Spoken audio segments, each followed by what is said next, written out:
Madam, அபி, சுடருக்காக நீ கேட்டதெல்லாம் அதுல இருக்கு, வாங்கிக்கோ. அம்மா நான் உன்னை விட்டு போக மாட்டேன் அம்மா. அபி, இவங்க ராதிகா என்ஜிஓல இருந்து வந்திருக்காங்க. பொதுவா இந்த மாதிரி கேஸ்ல 10 வயசு ஆனதுக்கு பிறகு குழந்தைய அவங்களோட கார்டியன் கிட்ட தான் ஒப்படைப்போம். எனக்கு தெரிஞ்சு உனக்கு அந்த மாதிரி யாரும் இல்லங்கிறதுனால என்ஜிஓல இருந்து வந்திருக்கிற ராதிகா மேடம் கூட சுடரை அனுப்பி வைக்கலாம்னு முடிவு பண்ணிருக்கோம். சுடர ஆசிரமத்துக்கு அனுப்ப வேண்டாம் மேடம். எனக்காக நல்லது மட்டுமே நினைச்சு என் மேல பாசமா இருந்த ஒரு ஜீவன் இருக்காங்க. சுடரை நான் அவங்க கிட்ட அனுப்பி வைக்கணும்னு விரும்புறேன். இந்தாங்க, இந்த கவர்ல எழுதியிருக்க அட்ரஸ்ல கொண்டு போய் சுடரை விட்டுருங்க மேடம். இந்த லெட்டரை அவங்க கிட்ட கொடுங்க. இந்த லெட்டர்ல நான் எழுதிருக்கிறது படிச்சா கண்டிப்பா அவங்க சுடரை பாத்துப்பாங்கன்னு எனக்கு நம்பிக்கை இருக்கு. சுடர், உன் நல்லதுக்காகவும் உன்னோட எதிர்காலத்துக்காகவும் தான் நான் உன்னை இங்க இருந்து அனுப்புறேன்டா. சுடர், நைட் நீ அம்மா கிட்ட என்ன சொன்ன? நல்லா படிப்பேன், அம்மாவை இங்க இருந்து கூட்டிட்டு போவேன்னு நீ ப்ராமிஸ் பண்ணல. அதெல்லாம் பொய்யா? அது நிஜம்தான். அப்போ உன் அம்மா சொல்றத நீ கேட்கணும். இனிமே உன்னோட முழு கவனமோ எண்ணமோ படிப்புல மட்டும்தான் இருக்கணும். போலவாமா? நான் நல்லா படிச்சு உன்னை இங்க இருந்து கூட்டிட்டு போயிடுவேன். போயிட்டு வரேன். என்னது இது? எப்ப என்னனாலும் 10,000 தாண்டவே மாட்டேங்குது. எப்படியாவது இந்த டப்பா நிறைய பணம் சேர்த்தறணும். அம்மா, தியா ரெடி ஆயிட்டியா? தருணே ரெடி ஆயிட்டியா?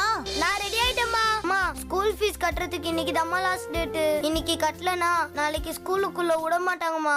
நேத்து கேட்டப்போ இன்னைக்கு கண்டிப்பா பணம் தரதா உங்க அப்பா சொன்னாருல. இன்னைக்கு போய் அவர்கிட்டயே கேப்போம். தருண், தியா ஸ்கூலுக்கு கிளம்பியாச்சா? எல்லாரும் ஸ்கூல் ஃபீஸ் கட்டி முடிச்சதுக்கு அப்புறம் தான் நம்ம ஸ்கூல் ஃபீஸ் கட்டுவோம்ல, அந்த ரெக்கார்ட் தான் உடைக்க சொல்றேன். எங்க கிளாஸ்ல நான் மட்டும் தான் இன்னும் கட்டல. பசங்களா, இன்னைக்கு கண்டிப்பா பணம் வந்துரும். நானே ஸ்கூலுக்கு வந்து உங்க 2 பேரோட ஃபீஸையும் கட்டிடுறேன். சும்மா இந்த தையல் மிஷினை மட்டும் நம்பிட்டு இருந்தீங்கன்னா போக போக நிலைமை ரொம்ப மோசமாயிடும். என்ன இவ்ளோ தண்ணி?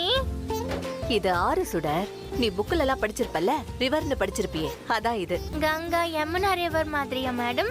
ஆமா, இங்க சண்முகம்ங்கிறது இவர்தான் சண்முகம். அபிதான் உங்களை பார்க்க சொல்லி அனுப்பி வச்சாங்க. ஏன் தங்கச்சி அபியா? ஆமா, உங்க தங்கச்சி அபிதான் உங்க கிட்ட கொடுக்க சொல்லி ஒரு லெட்டர் கொடுத்திருக்காங்க. அபி ஜெயில இருக்காங்க. ஜெயில்லையா? அங்க இருந்து தான் லெட்டர் கொடுத்து விட்டுருக்காங்க.